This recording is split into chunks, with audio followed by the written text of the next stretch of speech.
Lance Mechanics here, and welcome back to the channel. Kona is going to be gone soon.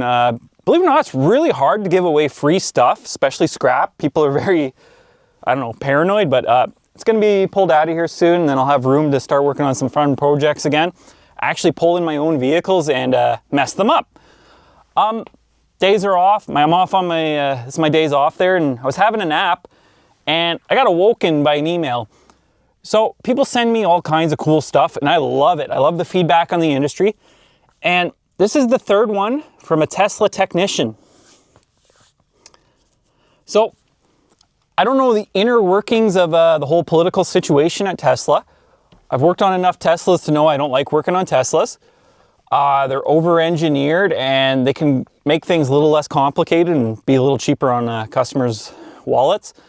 But a lot of people in the comments when I was suggesting alternative jobs from automotive, all go heavy duty by the way, they were suggesting Tesla because it's hourly. Well, apparently that's not a good thing. And I'll explain why. So the first email I got was explaining how the guy was expected to meet certain hours in a day even though he was paid hourly. And it just wasn't attainable. Even though Teslas have the most amount of recalls, it's just not physically possible. For those not in the knowing, Tesla has the most amount of recalls and mechanical issues of any automotive manufacturer, the next one being Volvo. Out of 100 cars, 170 mechanical issues are reported, whereas the next one below that is out of 100 cars, 120 issues are reported. And what that means is they are approaching nearly double of what the average manufacturer has with issues.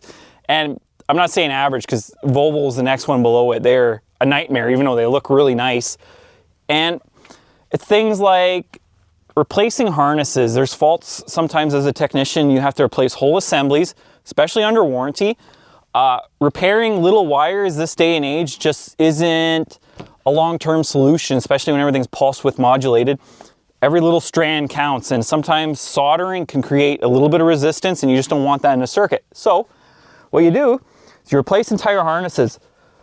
This Kona, for example, when I was pulling it apart to do the get the engine bay harness, it ran behind the whole dash, and they put a ground in here. I'm not going to show you, but it was right behind the dash. Physically, there was no way for me to get to this ground wire, and it was a 10 mil. So basically, you'd be pulling the whole dash out to pull an engine bay harness. And I think in the labor book it said 4.7 hours, which is ridiculous. Hooking up an AC machine, bleeding coolant, pulling the dash out, all this for an engine bay harness. Absurd. Well, these Tesla technicians are telling me the warranty times on Teslas are the absolute worst in the industry. Like bottom of the barrel, absolutely impossible to meet.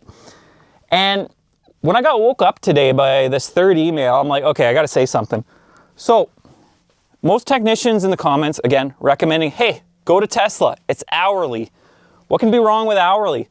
Well, they're paying the technicians, you know, an all right wage. I think here in Canada, they're like $37 an hour Canadian, maybe in the Toronto area.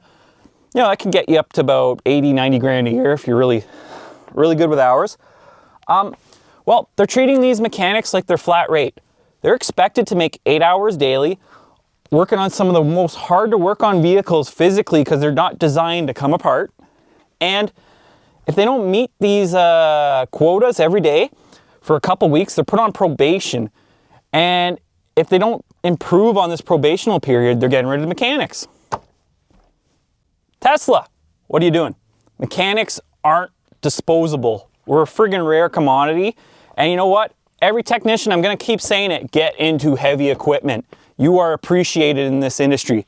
You are well taken care of. Automotive is a dying industry. It doesn't matter who you work for. I know there's exceptions in every industry, but come on. And Tesla, you can't train a mechanic in months or years. It takes decades to learn everything. It's just impossible. So if you're burning your bridges now with your mechanics, word's going to spread fast. I'm going to help spread that word. Because you know what? Mechanics are treated like crap, and you're the last manufacturer who should be doing this when you got one of the worst brands for repairs out there. You should be welcoming talent into the industry, promoting a good environment. But from what I'm reading, working at Tesla is one of the most toxic AF places on the planet.